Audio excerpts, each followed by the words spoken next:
दीपक जी, कल राहुल गांधी जी गुरुद्वारा आ रहे हैं, क्या कुछ कार्यक्रम है, कुछ जानकारी है आपको अभी? ये कार्यक्रम का तो मुझे ऐसा कुछ नहीं है, कोई कार्यक्रम तो ऐसा नहीं है। जो उन्होंने मेरे से मिलने का वादा किया था, मेरे से बोला था कि मैं आऊँगा और आपके जिम की सदस्य लूँगा, मेंबरशिप वगैरह लूँगा, तो उस वजह से वो आ रहे हैं कोटद्वार में। बस यही मेरे संज्ञान में है, बाकी तो इससे ज़्यादा मेरे संज्ञान में कुछ ऐसा है नहीं।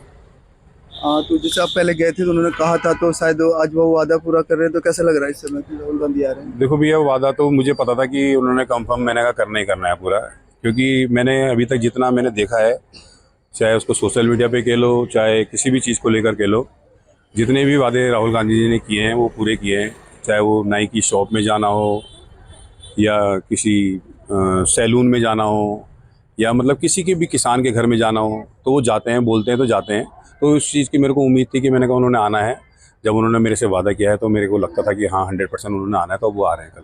कैसा फील हो रहा है कि मतलब जल्दी? देखो, फील तो क्यों नहीं होगा, विपक्ष का सबसे बड़ा नेता है, फिर सारे घर के सारे पूर्वज वगैरह सब जो है सब नेतागिरी में रहे हैं, प्रधानमंत्री रहे हैं, सबने बड़ी बड़े मतलब उपाधियां उनके घर पे ही खुद पूरी, मतलब कहते हैं कि राजनीति वहीं से शुरू हुई है। तो उस चीज़ की खुशी तो क्यों नहीं होगी कि राहुल जी आ रहे हैं। तो मेरे को तो बहुत ज़्यादा खुशी है कि जैसा उन्होंने मेरे से वादा किया और वो आ रहे हैं मेरे से मिलने।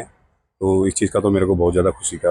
आपकी फैमिली से भी मिलेंगे हो क्या, मम्मी, वाइफ? हाँ देखो, ऐसा तो कुछ बात नहीं है, मगर मैं चाहूँगा कि मेरी फैमिली से मेरे क्या, जैसे कि वहाँ पर उन्होंने कॉलिंग पे मेरे से मेरी फैमिली से बात करी थी, मेरी वाइफ से बात करी थी, तो फैमिली को तो मिलवाना बनता ही है। फिर फैमिली भी बोल रही थी कि हम मिलेंगे कि नहीं मिलेंगे। मैंने कहा नहीं, क्यों नहीं मिलोगे, जब मैं मिलूंगा तो आप भी मिलोगे। जैसे कि मैं सो रहा हूँ तो पिताजी को जगाना है मुझे, तो वो डायरेक्ट उठाने के बजाय, और हिंसा की परंपरा मेरे यहाँ नहीं थी सौभाग्य से, तो वो क्या करते थे कि उस कमरे में आ जाएंगे या बाहर से गुजरेंगे और चौपाई बोलेंगे, प्रात काल उठ के रघुनाथा मात पिता गुरु नावई माता। कभी कभी मैं गुस्से में उठ करके, अरे पापा, चरण स्पर्श किया और सो गया। मैंने कहा अब मत उठाना।